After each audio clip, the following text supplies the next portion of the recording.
Hi friends, మా video first time చూస్తున్నట్టయితే please subscribe చేయండి, లైక్ చేయండి, కామెంట్ చేయండి. మన మాస్ మహారాజా రవితేజ గారు నటించిన సినిమా ఈగల్ మూవీ ఈరోజు రిలీజ్ అయింది.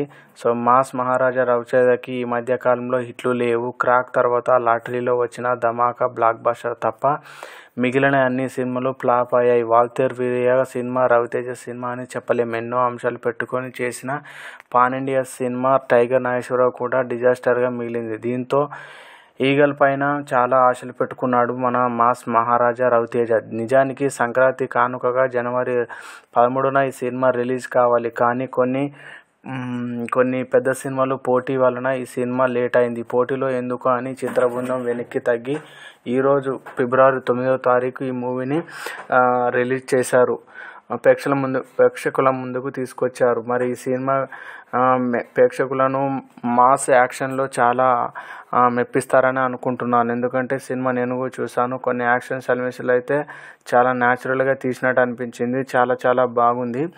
సో మాస్ మహారాజా రవితేజని ఏ రూపంలో మనం చూడాలని అనుకుంటున్నామో అది మాత్రం కంపల్సరీ ఈ సినిమాలో చూపించడానికి ట్రై చేస్తారని నేను అనుకుంటున్నాను.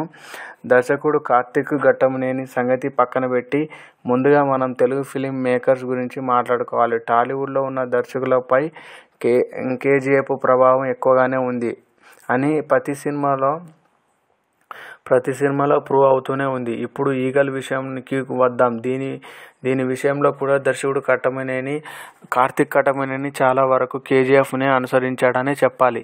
ఎందుకంటే అరగంట హీరో చుట్టూ ఉండే వాళ్ళు చేసే హడావిడి చూస్తుంటే దర్శకుడు అతి ఎలాగ ఉండబోతుందనే విషయం మనకు ముందే క్లారిటీగా ఇస్తున్నాడు కార్తిక్ ఘట్టమనేని. దర్శకుడు కూడా సేమ్ కేజీఎఫ్ ఫార్మాటే ఫాలో అయినట్టు అనిపిస్తుంది నాకు కూడా. ఫస్ట్ హాఫ్ మొత్తాన్ని 1-2 సీన్లు మాత్రమే చూసిన ఫీలింగ్ కలుగుతుంది. అన్నీ రొటీన్గా ఉన్న సీన్సే అనిపిస్తాయి. ఎక్కడ కూడా ప్రేక్షకులని ఆసక్తి కలగదు. ఇంకా సెకండ్ హాఫ్కి అయితే నిజంగా దండం పెట్టేయచ్చు. ఎందుకంటే అంతగా నచ్చినట్టుగా ఏ సీను అనిపించదు. అంతా రొటీన్గా వచ్చే సీన్ లాగానే అనిపిస్తుంది. ఇక ఫ్లాష్ బ్యాక్ ఎపిసోడ్ను ఎప్పుడు ప్రేక్షకుల ముందుకు తీసుకొస్తాడా అనే ఒక ఆతృతతోటి చూస్తూ ఉంటాం మనం. ఎప్పుడు ఈ సినిమా ముందుకు వెళ్తుందా అనే ప్రేక్షకులలో నిరాశతో పాటు ఎదురు చూసే పరిస్థితి అయితే క్లియర్గా కనబడుతుంది.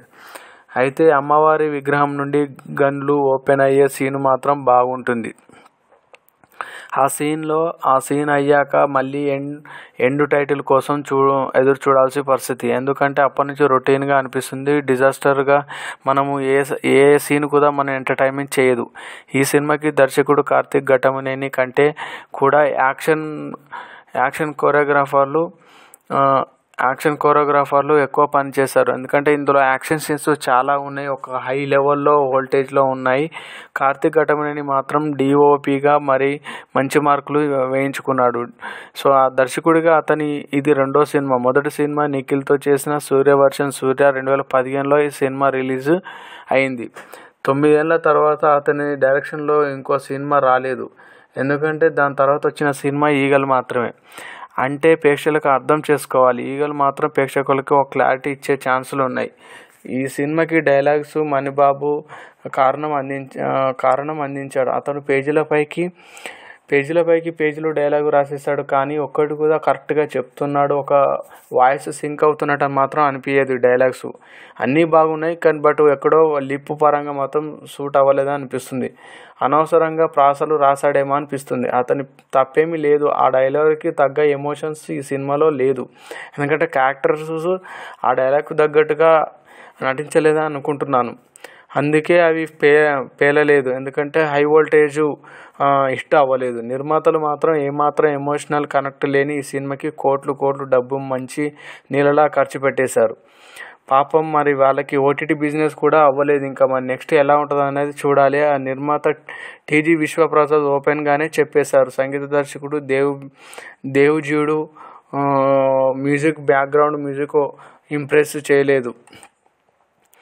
నటీనటుల విషయానికి వస్తే రవితేజ పెర్ఫార్మెన్స్కి మనం పేరు పెట్టనక్కర్లేదు. ఎందుకంటే మాస్ మహారాజా రవితేజ చాలా మనసు పెట్టి ఏ సినిమా అయినా చేస్తాడాయన. ఈ సినిమాకు అలాగే మంచి మనసు పెట్టి చేశాడు. యాక్షన్ సీన్స్ కోసం బాగా కష్టపడ్డాడు. అతని లుక్స్ కూడా ఆకట్టుకుంటాయి. కానీ మాస్ ఆడియన్స్కి అతని నుండి ఆశించే ఎలిమెంట్స్ ఇందులో కొంచెం తక్కువగా అనిపిస్తుంది.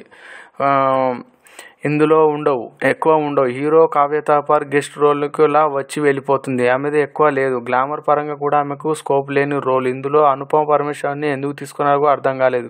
హీరోయిన్ని అనలేం అసలు ఈ సినిమాలో. కథని ముందుకు తీసుకెళ్లి ఏ కీలక పాత్రకు పోషించిందో అర్థం కాదు. అవసరాల శ్రీనివాసు, మధుబాల, వినయ్ రాయలు, నవదీప్ పెద్దగా చేసింది ఏమీ లేదు. అందులో ప్రతిదీ ఒక సీన్ వెళ్ళినట్టుగా అనిపిస్తుంది. ప్రణీత పట్నాయక్, అజయ్ ఘోష్లుగా పాత్రలు బాగానే ఉన్నాయి. కాకపోతే సెకండ్ హాఫ్ కొంతవరకు మాత్రమే బాగుంది. అమ్మవారి విగ్రహం ఒక సీన్ ఒకటి బాగుంటుంది. ఆ సినిమా పరంగా హైలైట్ అని చెప్పొచ్చు. సో డైలాగ్స్, సినిమాటోగ్రఫీ కూడా బాగుంది ఫ్రెండ్స్. సో ఒకసారి చూడొచ్చు మూవీ. కథ పరంగా పర్లేదు. సో ఒకసారి చూస్తే ఈ సినిమా మీకు ఒక ఎంటర్టైన్మెంట్ లాగానే ఉంటుంది అనుకుంటున్నాను. చూడండి ఫ్రెండ్స్. మరి మా వీడియో నచ్చినట్లయితే ప్లీజ్ సబ్స్క్రైబ్ చేయండి, లైక్ చేయండి, కామెంట్ చేయండి ప్లీజ్.